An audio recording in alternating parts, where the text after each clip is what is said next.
Jusqu'à 9h, Good Morning Business. Il est 7h20. Acheter un studio, vivre dans un 3 pièces. C'est possible si vous trouvez quelqu'un qui achète les pièces en plus. Et c'est l'idée de Mireille Verderet, la présidente du directoire du promoteur Ogic. Merci beaucoup, Mireille Verderet, d'être avec nous ce matin parce que très innovant comme solution. Alors on va évidemment décortiquer tout ça, mais vous proposez plusieurs solutions où effectivement un ménage qui n'a pas les moyens d'acheter un 3 pièces dans un centre-ville va pouvoir le faire grâce à vous en achetant une partie, une pièce, 2 pièces, et d'être accompagné à côté soit par un investisseur institutionnel qui achète le reste, soit par une start-up, c'est-à-dire de prendre une part par exemple de SCI, 7, 10, 20%, et puis le reste est acquis par quelqu'un d'autre, mais on a une option pour racheter au fur et à mesure de l'augmentation par exemple de ses revenus, l'autre partie de l'appartement.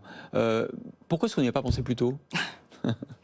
Le tout, c'est d'y penser un jour. Et effectivement, nous travaillons depuis 2 ans quand même chez Ogic à la mise au point de ces solutions très inédites, très innovantes, pour permettre à plus de Français de devenir propriétaires de leur logement. Alors, pourquoi nous y avons pensé ? Plus tôt, c'est vrai qu'on aurait pu le faire, mais en tout cas, chez Ogic, pourquoi nous y avons pensé ? Le constat est simple. Le logement a pris une part très importante pour les Français depuis qu'en plus nous avons été confinés, depuis que nous y télétravaillons. Et chaque année, un peu moins de Français sont en capacité d'acheter. Pourquoi ? Parce que les refus de prêt augmentent. L'apport personnel augmente, on l'a vu avec Marie-Cœur de Roy il y a quelques semaines. Absolument. Et par ailleurs, il faut se le dire, le prix de l'immobilier ne va pas baisser. Bien sûr.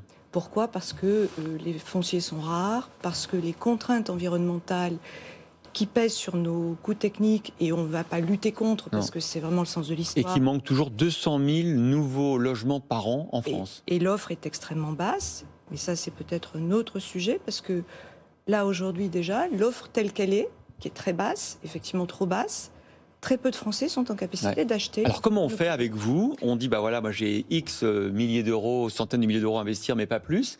Vous allez nous trouver un associé. Voilà, c'est un peu ça l'idée. Donc, nous avons mis en place 2 solutions que nous allons déployer en début d'année.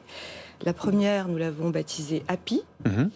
Sans H et sans Y, c'est un système d'accession progressif à la propriété par l'indivision. Je vais prendre un exemple plus simple, je vais prendre l'exemple d'une famille avec 2 enfants, puisque cette solution-là s'adresse en particulier à des familles jeunes, avec un revenu annuel de 45 000 euros, ce qui, 3 700 euros par mois, on a beaucoup de monde qui sont... on est dans le salaire médian. Voilà, on est vraiment dans un salaire médian. Ils ont la possibilité d'acheter un T2, ils ont besoin d'un T4 puisqu'ils ont 2 enfants et qu'il faut une chambre pour chacun.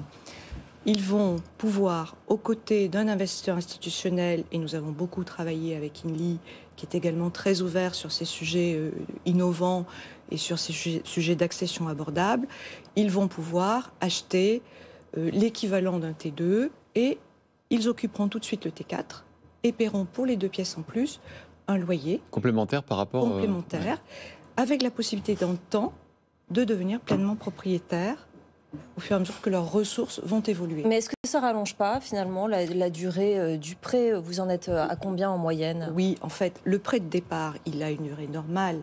Aujourd'hui, un maximum de 25 ans. 25 ans. Mais au bout de 10 ans, avec ce phénomène de capitalisation, puisque dès le départ, le couple capitalise, ils vont pouvoir racheter un prêt peut-être au bout de 10 ans en fonction de l'évolution recontacter un prêt permettant de racheter le solde du premier et d'acheter le complément du logement. Oui, puis s'il a besoin de vendre l'appartement, il aura constitué un capital. Donc, absolument. Alors après, effectivement, la question de Sandra, c'est est-ce que c'est dans la culture française de se dire on est à moitié propriétaire de son appartement, mais il faut faire évoluer les mentalités. Absolument. Et puis il est vrai que cette voie, qui est donc une voie nouvelle entre la location et l'accession, je pense que c'est le bon moment de l'amener. Pourquoi ? Et sans doute peut-être que plus tôt, les Français n'y étaient pas prêts. Vous savez qu'aujourd'hui, on est passé à une société de l'usage. Par contre, le logement, c'est pas une voiture. Et je crois que la possibilité de devenir à terme pleinement propriétaire pour un bien qui n'est pas un bien de consommation... c'est pareil pour les voitures. On sera de moins en moins propriétaire de sa voiture. Non, mais justement, là, il était important qu'il y ait cette option d'achat. D'accord. Parce que c'est différent d'un bien de consommation courant. Le logement, c'est le patrimoine. Alors l'autre schéma, ça s'appelle Hacker. Et là, on s'associe avec une start-up pour avoir des parts de SCI, mais toujours de son propre logement, on est d'accord ? Exactement. Donc nous avons mis au point cette 2e solution avec la start-up Hacker, qui a mis au point un modèle permettant pour le logement souhaité par l'accédant, nous constituons une SCI.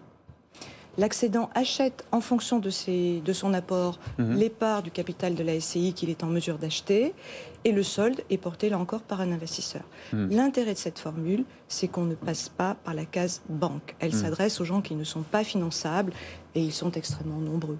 Très rapidement, pour ces deux formules, en termes de frais, ça donne quoi ? Alors, en termes de frais, dans la première solution, c'est la même chose que dans une acquisition normale. En termes de frais sur la deuxième solution, évidemment, la starter acquiert se rémunère et c'est compris dans les frais d'acquisition. Et vous dites que selon vous, il y aurait 15% de personnes en plus qui pourraient devenir propriétaires grâce à ces montages financiers. Écoutez, on va suivre ça. On peut acheter n'importe quel appartement ou ça sera des appartements de promotion immobilière ? Alors, je pense que le système, la solution peut s'appliquer également à l'ancien à terme. Là, nous démarrons sur du logement neuf. Avec vos opérations ? Avec nos opérations au premier trimestre en région parisienne. Ben voilà, une innovation en matière immobilière avec Mireille Verneret, présidente du directoire d'Ogic. Merci de les avoir présentés ce matin.